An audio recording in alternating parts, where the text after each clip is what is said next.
la tablée des femmes.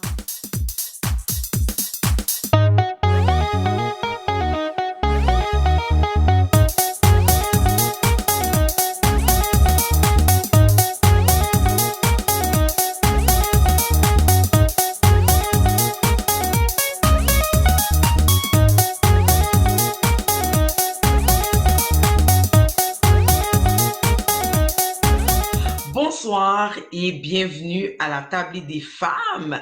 Donc, nous sommes à la deuxième partie de l'épisode que vous avez vu la semaine passée. En tout cas, si vous l'avez pas vu, je vous le conseille, OK, avec notre invité, Wista Charles. Bon, rebonsoir, Wista. Bonsoir, bonsoir. Bonsoir. Merci beaucoup d'être resté parmi nous pour continuer à parler justement de ton fils et tout ce qui s'est passé. Donc la première partie, on a parlé de lui, on a parlé de l'entourage, on a parlé de la maladie. Puis maintenant, on va prendre un temps pour parler de l'événement, qu'est-ce qui s'est passé le 27 décembre 2015. Tout d'abord, parce que l'incident s'est passé, la tragédie, je veux dire, s'est passé avec le père, entre autres. Donc, mais avant ça, quelle relation? Je sais que tu l'avais dit un petit peu à la première partie, mais pour que les gens puissent bien comprendre, comme quelle relation qu'il avait avec son père. Parce qu'au début, il a toujours été une bonne relation. Il a même voulu vivre avec son père. Donc, parle-nous un peu de cette relation. Philippe avait une très belle relation avec son père. Puis comme je vous Mm. disais, quand il était petit, il m'arrivait même de me sentir exclue de ce duo-là. Donc, son papa, tu sais, comme plein de petits garçons, son papa, c'était le meilleur, son papa Mhm. était le plus fort, etc. Donc, c'est sûr qu'à l'adolescence, il a eu des petits malentendus. Mais, je veux dire, c'était les meilleurs amis du monde. Mm. D'ailleurs, juste avant de passer à l'acte, Mhm. euh, il a dit à son père, Papa, tu sais, tu as été mon meilleur ami, puis je t'aime. Il a pris son père dans ses bras. Il lui a fait un hug. Le Jean, son père, il a dit, ben voyons, Phil, qu'est-ce qui se passe? Qu'est-ce qu'il y a? Fait que là, il s'est levé, puis il est allé à la cuisine. Mhm. Chercher un couteau pour commencer, pour revenir et puis dire à son père, Papa, est-ce que tu lis dans les pensées, toi? Son père a dit, Mhm. voyons, Phil, qu'est-ce que tu me dis là, là? Mhm. Puis c'est là, il dit, oui, tu lis dans les pensées. Puis c'est là qu'il a commencé à s'attaquer à son père. Mhm. Fait que c'est ça justement, c'était ma prochaine question, d'un peu parler de la tragédie qui inclut son père, puis que lui, Philippe, à la fin de tout ça, ben, il a perdu sa vie. Ouais. Donc, qu'est-ce qui s'est passé cette soirée-là? Cette soirée-là, disons cette journée-là, c'était le Mhm. 6 décembre, on devait aller bruncher chez ma mère. Et Mhm. puis, je suis passée chercher Philippe. Il avait passé le 24 décembre, il avait fugué. Et OK. puis, on avait été, Jean et moi, 2 heures à le chercher. Je me rappelle encore parce qu'il pleuvait cette journée-là. Et puis, on l'avait retrouvé après. Et puis, par la suite, non, c'est le 23 décembre. Donc, le 24 décembre, il a passé la soirée avec moi. Habituellement, son père va toujours chez sa mère avec lui, puis ils vont Mhm. fêter Noël. Et puis, lui, il voulait pas y aller. Il voulait pas y aller, donc Mhm. il est resté avec moi. Puis on a passé une belle soirée ensemble. On a parlé, on a écouté un film sur Netflix, etc. Le 25, j'étais dans sa chambre juste avant que son père vienne le chercher. Il montrait des vidéos là, sur YouTube, etc., etc. Et puis le matin, le 26 décembre, quand je suis allée pour le chercher, pour venir au brunch. Puis je me rappelle qu'il m'a dit non, je ne veux pas y aller. J'ai dit, voyons, Philippe, il est temps, Mhm. tu sais, là, toute la famille va être là, puis tout le monde a hâte de te voir. Fait que là, il m'a regardé, il m'a dit, ah oui, tout le monde a hâte de me voir. Puis c'est pour ça que Anthony, il a peur de moi. Je dis, mais non, Mhm. Anthony n'a pas peur de toi, Philippe. Ben oui, il a peur de moi, maman, arrête là. J'ai dit, c'est juste que le fait que tu es tellement changé, donc c'est sûr que lui il est tout petit, donc il peut avoir une certaine crainte. Fait que là, il m'a dit, non, moi, j'y vais pas. Puis là, il jouait avec justement un jouet électronique là, OK. que son père, je pense que c'est un Nintendo, les petits Nintendo, là, il venait de sortir. Là. Puis il jouait avec son jeu, tout ça. Et puis, à un moment donné, je lui ai dit, OK, j'ai insisté un peu parce que quelquefois, juste en insistant un peu, je pouvais le faire changer d'avis. Mais cette fois, j'ai pas réussi. J'ai dit, OK, c'est correct, mon grand. J'ai dit, mais demain matin, je vais te chercher, puis on va aller Mhm. déjeuner à notre restaurant favori, comme on le fait souvent. OK, maman. Et puis, je suis partie sans savoir que c'était la dernière fois que je voyais mon fils vivant. Et puis, c'est ça. Ouais. Donc, en soirée, on a passé la journée chez ma mère, puis en soirée, on est revenu. Et puis, en soirée, j'ai parlé avec son père. Et puis, son père, bon, il me parlait il avait un conflit avec sa conjointe, puis on parlait de tout ça. Et puis après ça, on a parlé de Philippe. Puis pendant que je lui parlais, il était fâché contre Philippe parce que Philippe était allé faire du Boxing Day avec un ami. Et OK. puis, au lieu de l'appeler pour lui dire de venir le chercher à Brossard, ce qu'il faisait toujours, là, il a pris un taxi pour l'amener chez son père. Puis quand il est arrivé, il a sonné, et puis là, son père est allé ouvrir, puis là, il a dit à son père, ben là, papa, paye le taxi, j'ai pas d'argent. Et là, Mhm. son père a payé le taxi, mais il était comme un peu fâché. Il dit, mais pourquoi tu m'as pas appelé? J'étais à la maison, je serais venu te chercher. Oh non, ça me tentait pas d'attendre. Fait que là, il est descendu, puis là, son père lui a demandé, bon, est-ce que tu as soupé? Il dit, oui, oui, j'ai soupé. Fait que là, il est descendu en bas dans sa chambre, puis moi, j'ai continué à parler avec son père, c'était à peu près 9h30, 10h. Et puis, non, même plus tard que ça, il était vers 10h30 qu'on s'est laissé. Puis là, c'est là que j'ai dit à son père, bon, ben demain matin, très tôt, je me lève. Puis dès que je me lève, je passe le chercher pour qu'on aille déjeuner. Puis il m'a dit, OK, c'est Mhm. beau, à demain. Puis peu après, on est allé se coucher. Et puis pendant la nuit, le téléphone a sonné une première fois. Il était aux alentours de minuit, minuit et demi. Et puis, lorsque j'ai vu le téléphone, j'ai vu qui c'était. C'était la conjointe de son père. Super. Mhm. Et là, après ça, je me suis dit, ah non, ça ne me tente pas ce soir de faire de la psychothérapie, là, je ne répondrai pas. Mhm. Fait que là, 5 minutes après, le téléphone a ressonné encore. Et là, je me suis dit, bon, ben, ça doit être important, là, pour qu'elle me rappelle 2 fois d'affilée. Puis c'est mon mari, Mhm. à ce moment-là, qui a dit, n'hésite à répondre, là, parce que quand quelqu'un appelle à cette heure-ci, c'est souvent, Il y a c'est quelque parce qu'il y a chose. quelque chose qui s'est passé. Mhm. Donc, je réponds au téléphone.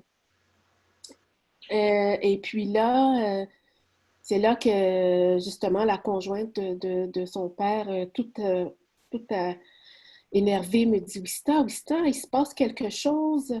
Euh, ma fille, elle a entendu un coup de feu. C'est un coup de feu. Fait que là, elle me dit oui, oui, oui. Puis elle me dit, est-ce que tu sais que si son père est un chasseur, s'il y a des armes dans la maison? Je dis, mais voyons donc, c'est pas un chasseur, puis il n'y a pas d'armes, là, arrête-moi Mhm. ça. Mais elle dit, en tout cas, je pense qu'il s'est passé quelque chose parce qu'il y a plein de police sur la rue. C'est ce que ma fille m'a dit. Puis là, elle était avec Mhm. le jeune enfant là, qu'ils ont. Et puis, elle me disait qu'elle était en train de l'habiller pour aller voir qu'est-ce qui se passait, etc., etc. J'ai dit, ben Elle, là, elle habitait proche. La ben sœur elle, habitait. euh, c'est que la sœur était chez son copain. La OK. fille de Isabelle, Ah, la ok. conjointe de Jean, était chez son copain. Puis Ok. c'est elle qui a entendu le coup de feu Ok. et tout le brouhaha sur la rue et qui a appelé sa mère pour lui dire, Maman, il se passe quelque chose. Puis elle, par la suite, Mhm. m'a appelé. Puis c'est comme ça que, Mhm. écoute, tout ce que je me rappelle, c'est que j'ai pris la première chose qui m'est tombée dessus. Je pense même, oui, c'est ça. Puis je suis partie. je m'en allais, puis mon mari a dit, mais non, mais écoute, je vais venir avec toi. Puis je me rappelle parce qu'il y avait une petite neige qui avait commencé à tomber. C'était la première neige de l'hiver. On avait eu un début d'hiver assez doux. Parce que je pense que tout le mois de décembre, là, on avait été dans du positif, etc.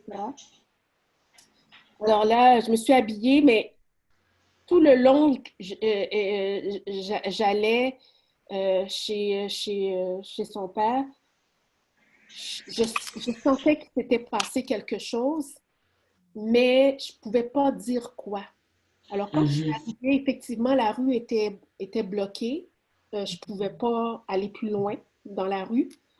Et puis là, j'ai été voir, il y a une policière qui était là. Je lui ai dit, écoutez, il vient de se passer quelque chose à telle adresse. Là, j'ai donné l'adresse de mon ex-conjoint. Puis Mhm. là, c'est là qu'elle m'a dit que oui, effectivement, il y a eu un incident qui s'est passé et que les deux sont en route pour l'hôpital.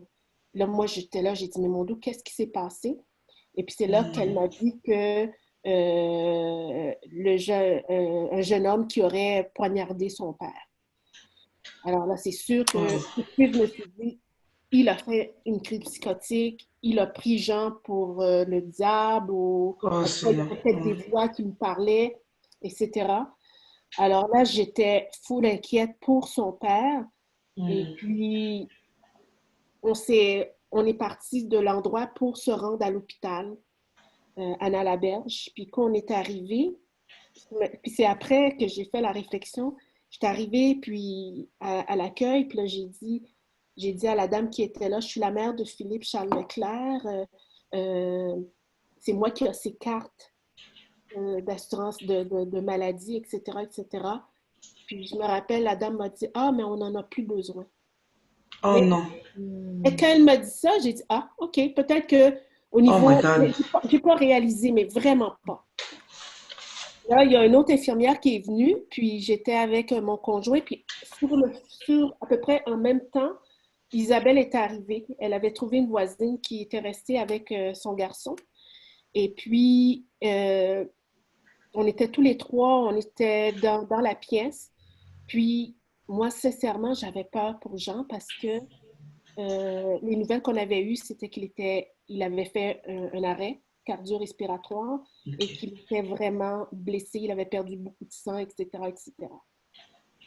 Donc, tout ce que je m'imaginais, je me disais, oh mon Dieu, comment Philippe va réagir lorsqu'il va revenir À lui-même. de sa psychose Mhm. et comment il va vivre avec le fait que lui, il a blessé son père. J'imaginais pas comment que Philippe était pour se sentir, lui qui est si proche de son père. Mhm. Mais jamais, jamais, jamais, j'ai imaginé qu'il est arrivé quelque chose à mon fils. Moi, ce que je me disais en infirmière, je me disais probablement qu'il était agité. Donc, ils l'ont contentionné. Et Ouais. puis, les ambulances sont arrivées, ils lui ont donné un activant Aldol, tu sais, pour le calmer. Puis là, probablement qu'il dormait, euh, qu'il était que ça l'avait tranquillisé. Mais ça faisait quelques minutes que nous étions dans la petite pièce. Mhm. Là, j'ai dit, ben, quand est-ce que je vais pouvoir voir mon fils? Moi, comme je vous dis, je ne savais vraiment pas ce qui lui était arrivé. Puis c'est à ce Mhm. moment-là que l'infirmière m'a dit, ah, ce ne sera pas long, Madame Charles, vous allez pouvoir le voir. J'ai dit, OK.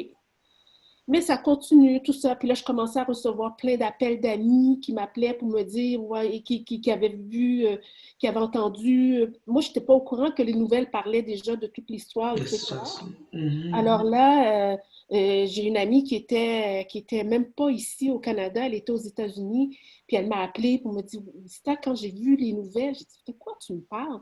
Tout ça. Mais il disait rien à ce moment-là dans les nouvelles. Et puis pendant que j'étais assise, tout ça, et puis entre-temps, j'ai appelé ma mère, j'ai appelé ma soeur, j'ai appelé ma fille, tout ça. Puis tout ce monde-là, sauf ma mère qui était très émotive, ils venaient à l'hôpital.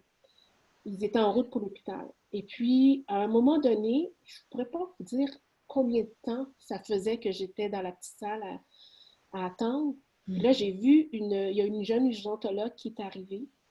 Puis elle est venue, puis comme dans les films, là, elle s'est assise devant moi, elle s'est accroupie devant moi, puis elle m'a pris les mains, les bras, puis elle m'a dit, Madame Charles, j'ai dit oui. Il dit, est-ce que je peux vous appeler Wista? J'ai dit oui, oui, tout à fait. Fait que là, il dit, puis là, elle m'a dit, OK, vous allez pouvoir voir votre fils. J'ai dit, ah, enfin. Puis là, elle m'a dit, je vais juste vous expliquer un peu qu'est-ce qui s'est passé. J'ai dit, OK. Puis là, c'est là qu'elle m'a dit, voilà, il y a eu une altercation. J'ai dit, OK, entre Philippe et les policiers. J'ai dit, Philippe et les policiers, une altercation?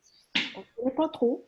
Puis là, c'est là qu'elle m'a dit, oui, Philippe a été blessé lors de cette altercation-là. J'ai dit, ah oui, OK, qu'est-ce qu'il a eu? Puis là, c'est là qu'elle m'a dit, il y a eu une balle qui a été tirée. Et puis, on a tout fait pour le réanimer, mais malheureusement, on n'a pas pu. Philippe est décédé. Oh my God. Décédé. Fait que j'étais là, mais voyons donc. Fait que là, tout ce que je me rappelle, c'est d'avoir fait un cri. Mais un cri, là, tu sais, genre de cri primaire, là. Et puis, ma fille qui arrivait à l'hôpital à cet instant-là, elle est arrivée dans la chambre quand elle m'a entendu crier. C'est ça qui l'a guidée vers où j'étais. Puis là, elle m'a dit, maman, maman, il est arrivé quelque chose, Jean est mort, Jean est mort. Puis là, j'arrive, j'ai dit, non, non, Mélissa, non, c'est Philippe.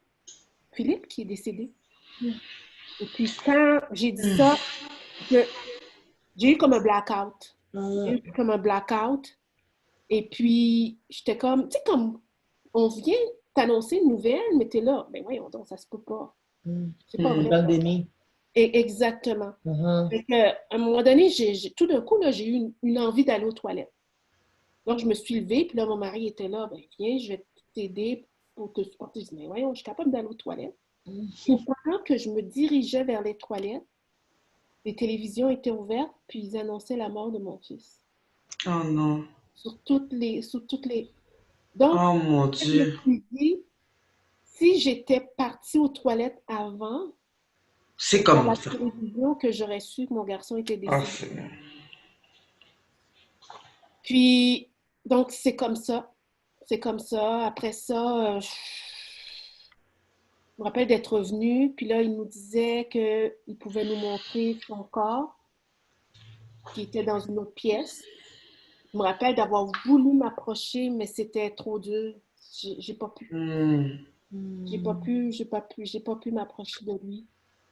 Mais Mélissa est allée plus proche, puis tout ce qu'elle m'a dit après, c'est qu'il avait les yeux ouverts, puis tu sais, il avait l'air de dormir.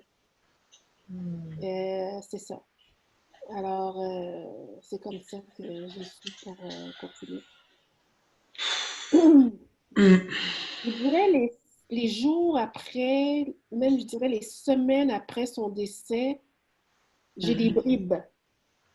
Tu sais, j'ai des journées où, oui, je sais, comme Philippe est décédé dans la nuit de samedi à dimanche, le 27 décembre. Et puis, une chose que je ne vous ai pas mentionnée, c'est qu'à un moment donné, on avait demandé à la psychiatre de lui donner une injection d'antipsychotique. C'est une injection qu'il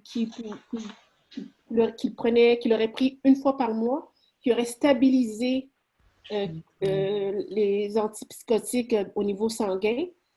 Puis, parce que nous autres, on voyait que son état se détériorait, son père et moi, puis on n'était pas convaincus qu'il prenait toujours vraiment la médication. Même si son père lui mettait dans la bouche et lui faisait prendre de l'eau. Et puis, la psychiatre nous avait dit, OK, oui, c'est vrai, mais on ne peut pas lui donner sans son accord. Puis moi, je me rappelle m'être fâchée à un moment donné dans une rencontre et de dire, attendez, vous me dites qu'il n'a pas que son jugement est altéré, dans le sens avec la maladie, la psychose. son jugement est altéré, mais par contre, pour la prise de médication, il est en droit de vous dire si oui ou non il veut la prendre.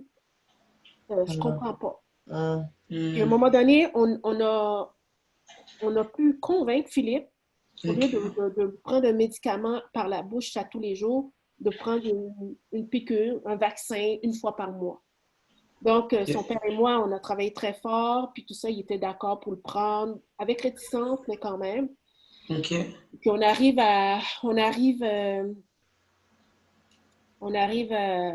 au rendez-vous. Puis la première chose que la psychiatre dit, bon, ben mon beau Philippe, aujourd'hui, tu vas avoir ton injection. Fait que là, tout de suite, non, pas question. Il n'est pas question que je me fasse piquer. Ben, surtout de la façon que ça a été dit, là, t'es C'est ça. comme non. Non, c'est ça. Fait que là, lui, il n'a pas voulu. Et puis, je me rappelle après le 17 décembre, quand on a quitté la clinique de psychiatrie, j'ai dit au père de Philippe, j'ai dit, tu sais quoi? Moi, là, on avait laissé la médication dans la clinique. Là, j'ai dit à son père, je vais appeler la compagnie et la pharmacie, et je vais commander la médication. Et puis, tu sais quoi? Tu vas le tenir, on va le knocker et je vais lui donner son injection. Hmm. Ben, son père était, ben voyons, Wista, on ne peut pas faire ça. J'ai dit, on peut pas, mais tu vas voir qu'on peut pas. Alors, c'est resté comme ça. Et puis, j'ai fait la commande pour la médication. Et puis, croyez-le ou non, le dimanche matin, je reçois un appel de la pharmacie pour me dire que Madame Charles, la médication pour Philippe est arrivée. C'est de la Abilify qu'il prenait. Et tout ce que je me rappelle d'avoir dit, c'est que, vous savez Hmm. quoi, vous pouvez le garder, il n'y en aura plus besoin. Oh, Seigneur. Alors, c'est ça. C'est des bribes comme ça qui me revient.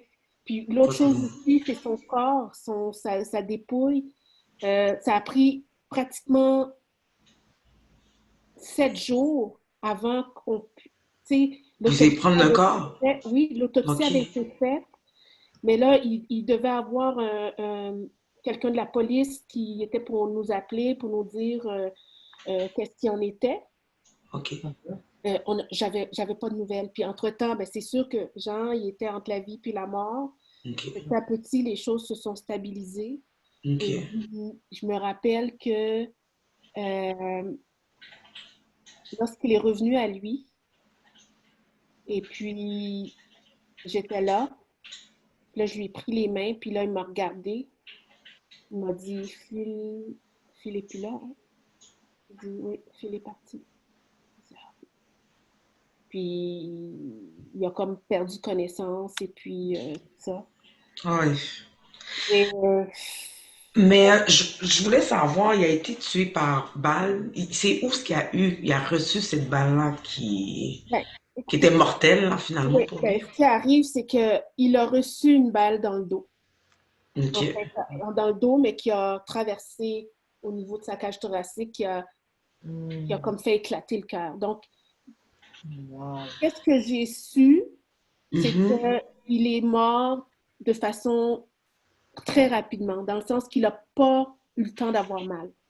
OK. Même, il n'a même pas eu le temps de se rendre compte de ce qui lui arrivait. OK. Ok? Puis, ils l'ont tiré, est-ce que c'est parce qu'il était une menace?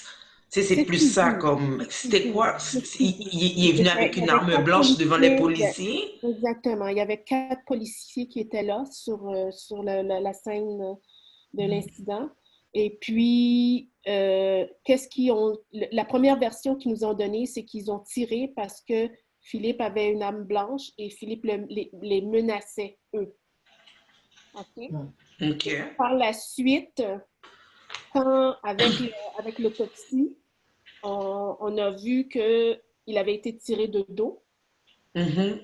Là, ils ont changé leur version en disant comme quoi que là, ils l'ont tiré parce il allait tuer son père. Il était en train de poignarder son père. Son père. Mais c'était pas vrai. OK. Parce que son père était sur un balcon Uh-huh. et Philippe a été tiré sous le gazon. Donc, Hmm. comment il pouvait être en train de poignarder son père au Si lui moment était où en hauteur. si lui était sur le balcon? Mm. Alors, c'est ça, fait que, Est-ce que tu as porté plainte après tout ça? oh, porter plainte. Moi, écoute, j'étais en colère, je voulais tuer, j'en revenais pas de ce qui était arrivé, tout ça. Mhm. Mais son père était blessé, donc je l'ai accompagné au niveau de sa réhabilitation et tout ça. Puis, je me rappelle qu'il m'a dit, il dit, Wista, ça va donner quoi? Est-ce que ça va nous rendre Mhm. mieux? Ça va juste nous Mm. faire plus mal. Donc, d'étaler notre vie dans les médias, déjà que moi, comment je pourrais dire, on n'a pas parlé à aucun média, mais OK. pendant 2, 3 jours, ma vie était étalée dans les médias. Mm. Donc, ils ont pris une photo de Philippe sur mon Facebook. Et puis, Mon moi, je Dieu. savais qu'en bas de 18 ans, on n'est pas supposé mettre la photo d'un jeune en bas de Ouais. 18 ans Ouais. dans le journal, mais en fait, la front page du Journal de Montréal avec justement une photo qu'on avait, là, une photo de famille, là, une photo de Oui, c'est ça. Puis ils l'ont comme Ouais, coupé, puis il y avait coupée. juste Il y ouais, a pour juste les. Ouais. toi et lui. exactement, Mhm. exactement. Puis moi, je me rappelle, parce que il y a un journaliste là, qui était très, très insistant. Puis tout ce que je me rappelle lui avoir dit, j'ai dit, oui, il était atteint de schizophrénie. Puis comment ça se fait que sa photo se retrouve dans le journal?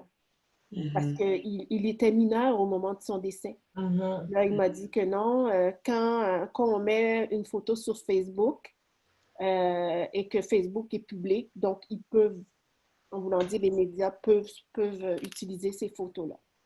Mhm. Donc, à partir de cette journée-là, pas besoin de vous dire que mon Facebook est devenu privé. Mm. C'est Ouais, ça. ouais. Alors, c'est ça, c'est ce qui s'est passé en gros. On a retardé un peu pour l'enterrement parce que son père devait se faire opérer. Son père Mhm. s'est fait opérer la veille, le 15 janvier. Puis Philippe a été, les funérailles ont eu lieu le 16 janvier. Oh Mhm. là là. Quand j'ai revu Philippe dans le cercueil, c'était la première fois que je le revoyais depuis son Mhm. décès. Puis je me rappelle quand on a ouvert le cercueil, puis tout ça. Donc, je me rappelle avoir dit à son père, ben non, c'est pas lui. Philippe Mhm. n'est pas foncé comme ça, c'est pas lui. Je te le dis, c'est pas lui. Puis en même temps que je disais c'est pas lui, puis là, je regardais ses mains.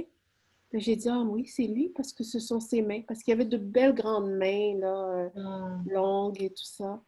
Et puis, je me rappelle aussi de l'avoir gardé, les yeux fermés. Puis une chose que je disais souvent à Philippe, j'ai dit, t'es un gars, pourquoi t'as des longs cils comme ça? T'as pas besoin de ça. T'aurais dû me le donner, ce cils-là, j'en ai pas. Puis je me rappelle l'avoir vu dans son habit, là, avec son petit... Son petit souffle. non, c'était pas... Oui, c'était un sou. Oui, c'était un sou, oui, qu'on lui avait acheté. Mais finalement, on n'a pas mis la veste. Il avait la chemise. Il avait aussi une petite cravate, là, comme je sais pas comment... En le Et papillon. le nœud papillon. En le- Exactement. Brésil, les Haïtiens appellent ça. Brésil, voilà, c'est ça. Alors, il y avait ça, puis je me rappelle qu'il avait les Mhm. yeux fermés, et puis Mm. que je Mhm. voyais ses longs cils, puis là, je lui ai joué après les cheveux. C'est sûr que j'ai vu les marques de l'autopsie, hein, parce que je voyais où ce qu'il avait ouvert aussi. Euh, Mhm. c'est ça. Mhm. Comment, comment cet événement-là a changé ta vie et celle de ton entourage? On parle de la tienne, ton ex-conjoint qui était blessé, comment il s'est remis de cette blessure, ta fille, Mélissa, Ouais. ta mère, les tatis, tonton, neveu, nièce, cousin. Comment cet Disons que événement-là a ben, chamboulé? cet événement-là a chamboulé notre vie Ouais. parce que c'est arrivé de façon inattendue. Et Hum, comme je le dis souvent, j'ai dit mon fils avait une maladie mentale, mais il n'y avait pas une maladie mortelle. Donc, Mhm. pour moi, ça a été très, très, très difficile d'accepter son décès. J'ai fait une grosse dépression. Mm. J'ai été très, très longtemps aussi, j'ai pensé souvent à mettre fin à mes jours parce que la douleur était tellement, tellement immense. Puis, sauf que à un moment donné, qu'est-ce qui était arrivé, c'est que je me suis dit, je peux pas faire ça à ma mère. Mm. Je peux surtout pas faire ça à ma fille parce que elle a perdu son frère, puis là, elle perdrait sa mère. Mm. Donc, je me suis dit, puis je pense pas que c'est ce que Philippe aurait voulu aussi. Mm. Alors, c'est Mm. ça qui a fait que je suis encore là aujourd'hui pour vous parler, mais Mm. je veux vous dire, il n'y a pas pire épreuve que le fait de perdre un enfant. Mm. Il n'y a vraiment pas pire épreuve. Pendant que tu nous dis ça, comment se passe ton cheminement du Mhm. deuil, si je peux me permettre de poser la question, comment vous y arrivez, comment Ben, vous comment je dirais, vivez? ben, son père a jamais voulu accepter vraiment une forme de psychothérapie, suivi par un psychiatre, un psychologue, de prendre la Mm. médication. Donc, il a pensé longtemps qu'il pouvait passer par-dessus. Donc, lui, Mm. ça a été vraiment de se noyer dans le travail, en quelque Mm. sorte. Moi, ça a été, oui, j'ai été chercher de l'aide OK. psychiatrique, de l'aide psychologique. Puis encore aujourd'hui, au moment où je vous parle, je suis encore sur antidépresseur. OK. Puis dernièrement, je parlais avec ma psychiatre, puis je lui disais, est-ce que vous pensez qu'un jour, je vais pouvoir arrêter de prendre les antidépresseurs? Mm. Puis là, elle m'a dit, peut-être, Wista, mais tu n'es pas encore rendu là. OK. Donc, je me suis fait à l'idée que c'était mais j'en ai besoin parce que si j'ai essayé à plusieurs reprises je suis infirmière, hein, donc j'essaie de m'auto-médicamenter. Donc, essayer de réduire les doses, de voir si je pouvais fonctionner sans. Mais c'est pas long. Après 2, 3 jours, je me remets à pleurer, puis c'est Mm. insupportable. Donc, à ce moment-là, je me suis dit non, je vais reprendre la médication, même si ça m'a fait prendre plein de poids, mais regarde, ça fait partie de la vie. Si ça peut aider, oui, Mm. Ah oui, tout à à fait. passer Puis, à travers.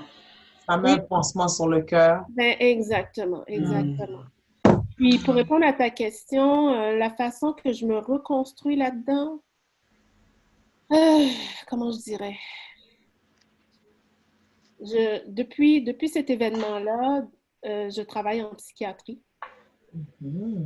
Euh, puis c'est vraiment paradoxal parce qu'en quelque part, je me dis, si je pouvais sauver une personne, parce que j'ai pas pu sauver mon fils. Mhm. Donc, si je pouvais aider une personne à passer à travers cette terrible maladie, ben, au moins, ça aurait servi à quelque À chose. quelque chose. Mhm. Fait que c'est ça. Donc, actuellement, je donne des stages en psychiatrie, puis dès qu'on parle de la santé mentale, c'est sûr que le fait de vivre une situation comme ça fait en sorte que on se rend compte de comment la santé mentale, les préjugés sont tenaces. Mm. Beaucoup, beaucoup dans notre culture, dans notre communauté, mais au niveau de la société en général. Puis pendant que tu dis tout ça pour un peu conclure, il nous reste quelques minutes, qu'est-ce que Mhm. tu pourrais conseiller à une personne qui a un proche qui souffre de maladie mentale ou tout simplement un soupçon? Parce que des fois, tu peux avoir un doute, mais tu sais pas. Qu'est-ce que tu peux conseiller? Du moment qu'ils voient que leur proche change de Mm. comportement, Mm. change de façon de vivre, même de façon de parler, de s'inquiéter, Mm. d'essayer d'inciter cette personne-là à aller consulter. Mhm. C'est sûr que c'est pas facile parce que comme c'est une maladie qui est débilitante, puis au fond, l'une des difficultés qu'on a avec cette maladie-là, c'est le fait d'accepter qu'on soit atteint, d'accepter Oui, d'accepter les l'acceptation. traitements, d'accepter la médication. Donc, c'est d'être à l'écoute, puis Mhm. d'essayer de donner son aide, parce que souvent, ils vont refuser cette aide-là. Mais c'est de s'assurer qu'on va leur offrir cette aide-là, puis qu'on va se mettre disponible si jamais ils nous le demandent, ben, de pouvoir être là pour eux, les écouter, de ne pas entrer dans leur jeu, dans le sens que quand ils sont dans des délires, de ne pas entrer dans le délire, mais de les écouter, puis essayer Exact, de les aider à ce niveau-là. exact. Écoute, même si c'est une émission très sérieuse, on va quand même conclure avec une question pop-up. C'est un segment qu'on fait dans nos épisodes. Donc, la question, c'est, est-ce que tu as des projets que tu veux réaliser dans un futur proche?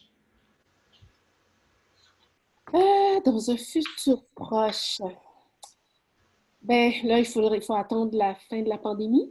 Ouais, il y a ça aussi, ouais. Disons que j'ai quelques projets, mais un projet qui me tient à cœur, euh, je dirais, ben, c'est pas dans un futur proche, c'est vraiment quelque chose qui me tient vraiment à cœur, c'est un jour d'aller en Haïti et d'ouvrir une clinique qu'on appelle pour les premiers épisodes psychotiques.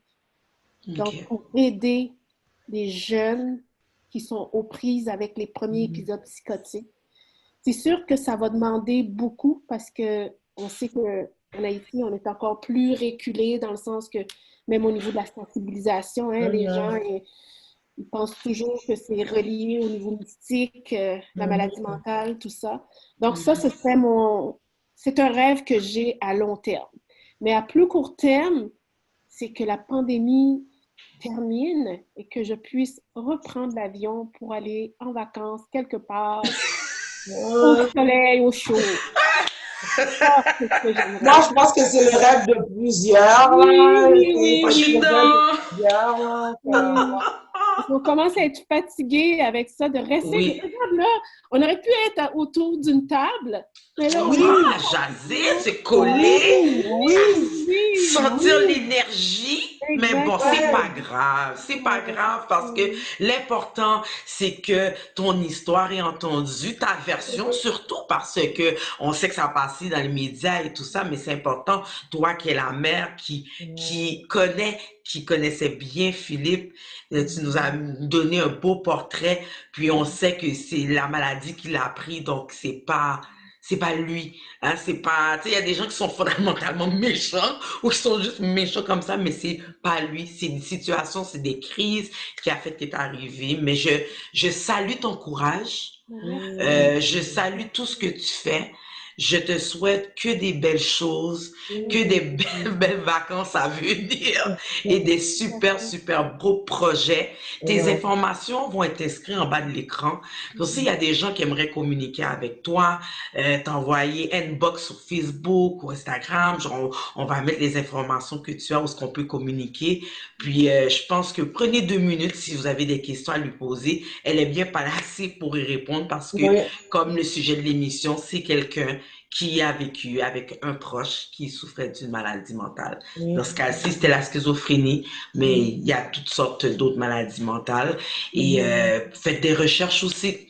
Faites des recherches pour en savoir un peu plus sur les maladies mentales. Et merci beaucoup, Wisna. Merci. Ça a fait vraiment, c'est un honneur de pouvoir partager ton histoire avec notre auditoire. Merci, Kat. Continuez votre beau travail. Merci. Bon courage. On envoie plein d'ondes positives. Merci. Vraiment, Fait là. qu'à la semaine prochaine, guys.